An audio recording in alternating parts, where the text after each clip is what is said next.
ओम शांति। आज हम 31 अगस्त 2023 की बाबा की साकार मुरली सुनेंगे। बाबा कहते हैं, मीठे बच्चे, अपनी स्थिति साक्षी तथा हर्षित रखने के लिए स्मृति में रहे कि हर आत्मा का अपना अपना पाठ है, बनी बनाई बन रही। प्रश्न है, तुम बच्चे किस एक पुरुषार्थ द्वारा अपनी अवस्था जमा सकते हो? उत्तर, माया के तूफानों को डोंट केयर करो और बाप जो श्रीमत देते हैं उसे कभी भी डोंट केयर ना करो। इससे तुम्हारी अवस्था अचल अडोल हो जाएगी। स्थिति सदा साक्षी और हर्षित रहेगी। तुम्हारी अवस्था ऐसी होनी चाहिए जो कभी भी रोना ना आए। अम्मा मरे तो भी हलवा खाना। गीत है, तुम ही हो माता पिता तुम ही हो। ओम शांति। बच्चों ने एक गीत सुना। अक्सर करके भक्ति मार्ग वाले मंदिरों में जाते हैं, चाहे शिव के, चाहे लक्ष्मी नारायण के, चाहे राधे कृष्ण के या अन्य देवी देवताओं के मंदिरों में जाएंगे। सबके आगे यही महिमा करेंगे, त्वमेव माताश्च पिता त्वमेव। फिर कहते हैं, तमेव विद्या द्रविणम त्वमेव। माना तुम माता पिता भी हो, पढ़ाने वाले भी हो। वास्तव में लक्ष्मी नारायण व राम सीता को तमेव माताश्च पिता नहीं कहेंगे, क्योंकि उन्हों को तो अपने ही बच्चे होंगे। वह ऐसी महिमा नहीं गाएंगे। वास्तव में महिमा एक शिव की है। वह महिमा गाते हैं, देव देव महादेव। माना तुम ब्रह्मा विष्णु शंकर से भी ऊंच हो। भक्ति मार्ग में तो कोई अर्थ समझ न सके। अब बाप कहते हैं, तुमने भक्ति बहुत की है, अब तुम मेरे से समझो और इस पर गौर करो कि सच क्या है झूठ क्या है। तुम बच्चे अब समझते हो बाप के बारे में और देवताओं के बारे में। जो भी महिमा करते हैं वह सारी रॉन्ग है। अभी जो तुमको मैं समझाता हूँ वही राइट है। बच्चों को समझाते हैं, यह उल्टा वृक्ष है, इसका बीज है परम पिता परमात्मा। वह ऊपर में रहते हैं, वह तो चैतन्य बीज है ना। तुम बच्चे ठहरे। कई कहते हैं कि सब बीज आदि में भी आत्मा है, लेकिन वह तो जड़ है ना। बाप को कहा ही जाता है मनुष्य सृष्टि का चैतन्य बीज रूप। अब मनुष्य गाते हैं, ओ गॉड फादर। अच्छा, झाड़ को तुम चैतन्य ज्ञान सागर नहीं कहेंगे। मनुष्य में यह ज्ञान है कि यह बीज है। बीज में जरूर झाड़ का ज्ञान होना चाहिए, परंतु जड़ होने के कारण बता नहीं सकते। मनुष्य तो समझ जाते हैं कि बीज नीचे है, उनसे झाड़ निकला हुआ है। कल्प वृक्ष और बनेन ट्री की भेंट करते हैं। वह जड़ है या चैतन्य है? कलकत्ते में बड़ का बहुत बड़ा झाड़ है, उनका थूर सारा निकल गया है, सिर्फ झाड़ खड़ा है, फाउंडेशन है नहीं। वंडर है ना। बाप समझाते हैं, इस झाड़ का भी फाउंडेशन है नहीं। देवी देवता धर्म प्रायः लोप हो गया है, बाकी सारा झाड़ खड़ा है। कितने मठ पंथ हैं, यह है बेहद का झाड़।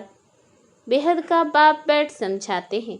बाबा लिखते भी हैं, शिव बाबा का बर्थडे हीरे जैसा है, क्योंकि शिव बाबा ही कौड़ी से हीरे जैसा बनाते हैं, स्वर्ग बनाते हैं। अभी तो भारत कितना कंगाल बन गया है। मनुष्य हम सो हम कहते हैं, परंतु समझते तो कुछ नहीं। हम आत्मा सो परमात्मा, परमात्मा सो आत्मा।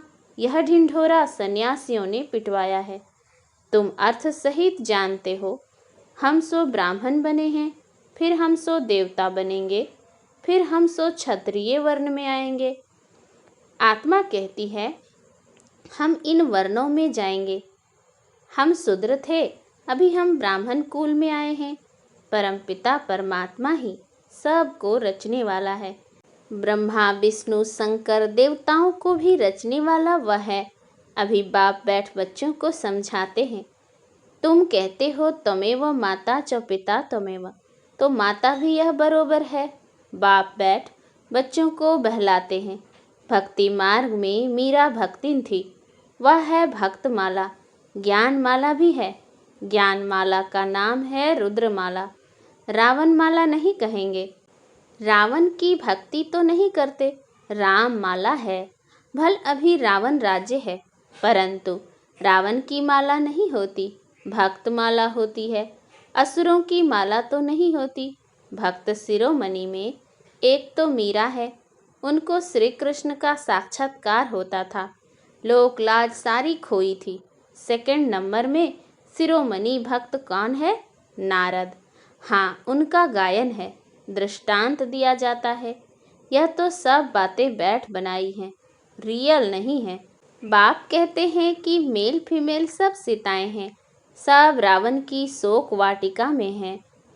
लंका की बात नहीं, भारत की ही बात है। एक ही बाप सर्व का सद्गति दाता है। वह एक न हो तो भारत कुछ काम का नहीं है। सबसे जास्ती पतित और सबसे जास्ती पावन भारत ही बनता है। भारत ही सबसे बड़ा तीर्थ स्थान है। भल अपने अपने पैगंबरों के तीर्थों पर जाते हैं, परंतु सबका सद्गति दाता एक बाप है। भारत ही अविनाशी खंड है। बाप कहते हैं, मैं यहाँ आकर भारत को जीवन मुक्ति देता हूँ, बाकी सबको मुक्ति देता हूँ। सबका सद्गति दाता मैं हूँ। सचखंड स्थापन करने वाला बाप एक ही है।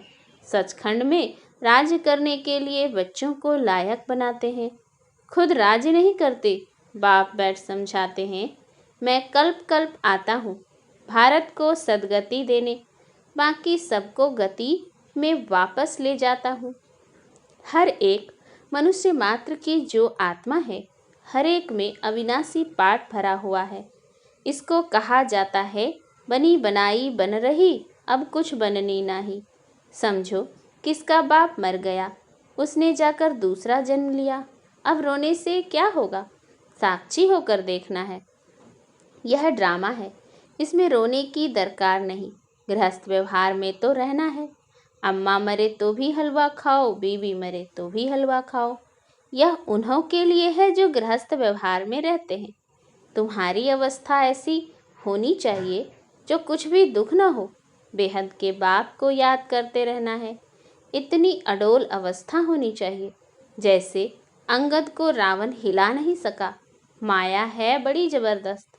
तुम स्थैर्यम रहते हो, माया के कितने भी तूफान लगे, डोंट केयर, घबराना नहीं है, फंक नहीं होना है, पुरुषार्थ करके अवस्था को जमाना है।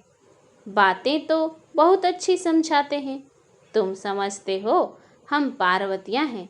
शिव बाबा अमर कथा सुनाते हैं। अमर लोक में है आदि मध्य अंत सुख, इस मृत्यु लोक में तो आदि मध्य अंत दुख ही दुख है। त्योहार आदि सब इस समय के हैं। लक्ष्मी नारायण आदि का कोई त्योहार नहीं। वह क्या सर्विस करते हैं? तुम ब्राह्मण बहुत सर्विस करते हो। देवताओं की आत्मा को सोशल वर्कर नहीं कहेंगे, न जिस्मानी न रूहानी। तुम हो रूहानी जिस्मानी डबल सोशल वर्कर। अच्छा, मनुष्यों को नष्टो मोहा बनने में मेहनत लगती है, क्योंकि उनके पास कोई एम ऑब्जेक्ट नहीं है। यहाँ तो तुमको प्राप्ति बहुत है, तो बहुत नष्टो मोहा होना चाहिए ना। एक बाबा के साथ योग लगाना है। बाबा, ओ मीठे मीठे बाबा, आपको हमने पूरा जान लिया है। आगे तो सिर्फ कहने मात्र गॉड फादर कहते थे, अभी तो आप आए हो फिर से स्वर्ग की राजाई देने।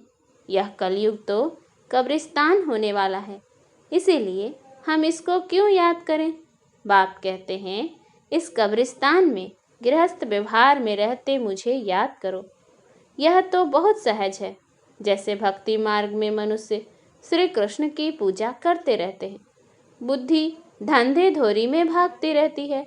मन का घोड़ा कहाँ न कहाँ भागता रहेगा, तबाही के मुआफिक। बाप कहते हैं कि शरीर निर्वाह करते बुद्धि का योग मेरे साथ लगाओ। मेरी याद से तुम्हें बहुत प्राप्ति होगी। और सबसे तो अल्पकाल की प्राप्ति होती है। कितनी नौधा भक्ति की। अच्छा, फिर क्या हुआ? साक्षात्कार किया, बस ना। मुक्ति, जीवन मुक्ति तो नहीं मिली। अब बाप कहते हैं कि तुम 21 जन्मों के लिए विश्व के मालिक बनते हो। स्वर्ग में गर्भ भी महल होता है, यहाँ तो गर्भ जेल है। लोग श्री कृष्ण जन्माष्टमी आदि कितना धूमधाम से मनाते हैं। तुम्हें सिर्फ मनाना नहीं है, लेकिन सबको समझाना है कि श्री कृष्ण का जन्म कब हुआ। श्री कृष्ण अभी कहाँ हैं? तुम जानते हो, अभी हम कृष्णपुरी का मालिक बनने के लिए पढ़ रहे हैं। बाप के पास बैठे हैं। बाप को हाथ जोड़े जाते हैं क्या? टीचर पढ़ाते हैं तो क्या उनको हाथ जोड़ना होता है? महिमा करनी होती है? टीचर से तो पढ़ना है। बच्चे बाप को घड़ी घड़ी हाथ जोड़ते हैं क्या? इस समय तो तुम घर में हो, तुमको भाषणा आती है। यह बाप भी है, पतित पावन भी है। इस समय 5 विकारों का ग्रहण लगने के कारण तुम बिल्कुल ही काले बन गए हो। 5 विकारों ने काला कर दिया है। सतयुग में तुम गोरे सुंदर थे, अभी श्याम हो। श्री कृष्ण सुंदर था, अभी श्याम है। कितने बारी श्याम और सुंदर बना होगा। कंसपुरी ही कृष्णपुरी बन जाती है, कृष्णपुरी फिर कंसपुरी बन जाती है। तुम आत्माएं ही तो ब्रह्मांड की रहने वाली हो। ब्रह्म तत्व कहा जाता है। अहम ब्रह्म कहना भी भ्रम है। तुम ब्रह्मांड के मालिक हो। तुम्हारा सिंहासन ब्रह्मांड है। बाप कहते हैं, मैं तो ब्रह्मांड का मालिक हूँ ही। तुम आत्माएं भी कहती हो, हमारा देश वास्तव में ब्रह्मांड है। वहाँ तुम्हारी आत्माएं पवित्र हैं। तुम ब्रह्मांड के मालिक हो तो फिर विश्व के भी मालिक हो। मैं तो सिर्फ ब्रह्मांड का ही मालिक हूँ। मुझे इस पुराने तन में आना पड़ता है, जिसने पूरे 84 जन्म लिए हैं। बच्चों को मुरली अच्छी तरह 5-6 बार पढ़ना व सुनना चाहिए, तब ही बुद्धि में बैठेगी और खुशी का पारा चढ़ेगा। माया घड़ी घड़ी याद भुला देती है। इसमें कोई हठ आदि करने की बात नहीं। फुर्सत मिली, अच्छा बाबा को याद करना है। कछुए मिसल सबसे अच्छा है। अमृत बेले का टाइम, उसका असर सारे दिन रहेगा। यह भी बच्चों को समझाया गया है कि पहले खिलाने वाले को खिलाकर फिर खाना है। शिव बाबा के यज्ञ से खाते हैं तो पहले उनको भोग लगाना पड़े। यह सब सूक्ष्म वतन में साक्षात्कार होते हैं। ड्रामा में नूंद है, तुमको भोग लगाना है शिव बाबा को। वह तो निराकार है। गाया भी जाता है देवताओं के लिए। उनको ब्रह्मा भोजन की आस थी, क्योंकि तुम ब्रह्मा भोजन खाकर ब्राह्मण से देवता बनते हो। सूक्ष्म वतन में देवताएं आते हैं, महफिल लगती है। यह सब खेल बाल है। अच्छा, मीठे मीठे सिकिल थे बच्चों प्रति माता पिता बाप दादा का याद प्यार और गुड मॉर्निंग। रूहानी बाप की रूहानी बच्चों को नमस्ते। हम रूहानी बच्चों की रूहानी बाप दादा को याद प्यार गुड मॉर्निंग और नमस्ते नमस्ते नमस्ते। धारणा के लिए मुख्य सार। पहला, बुद्धि में पूरी एम ऑब्जेक्ट रख नष्टो मोहा बनना है। इस कब्रिस्तान को भूल बाप को याद करना है। रूहानी जिस्मानी सेवा करनी है। दूसरा, खिलाने वाले को खिलाकर फिर खाना है। अमृत बेले का समय अच्छा है, इसीलिए उस समय उठकर बाप को याद करना है। मुरली 5-6 बार सुननी व पढ़नी जरूर है। वरदान, अलौकिक स्वरूप की स्मृति द्वारा अलौकिक कर्म करने वाले सदा समर्थ आत्मा भव। ब्राह्मण जीवन अर्थात अलौकिक हीरे तुल्य अमूल्य जीवन। इस अलौकिक जीवन की स्मृति से व अलौकिक स्वरूप में स्थित रहने से साधारण चलन साधारण कर्म नहीं हो सकता। जो भी कर्म करेंगे वह अलौकिक ही होगा, क्योंकि जैसी स्मृति होती है वैसी स्थिति होती है। स्मृति में रहे एक बाप दूसरा ना कोई, तो बाप की स्मृति सदा समर्थ बना देगी। इसीलिए हर कर्म भी श्रेष्ठ अलौकिक होगा। स्लोगन, स्व उन्नति का यथार्थ चश्मा पहन लो तो सबकी विशेषताएं ही दिखाई देंगी। अच्छा, ओम शांति।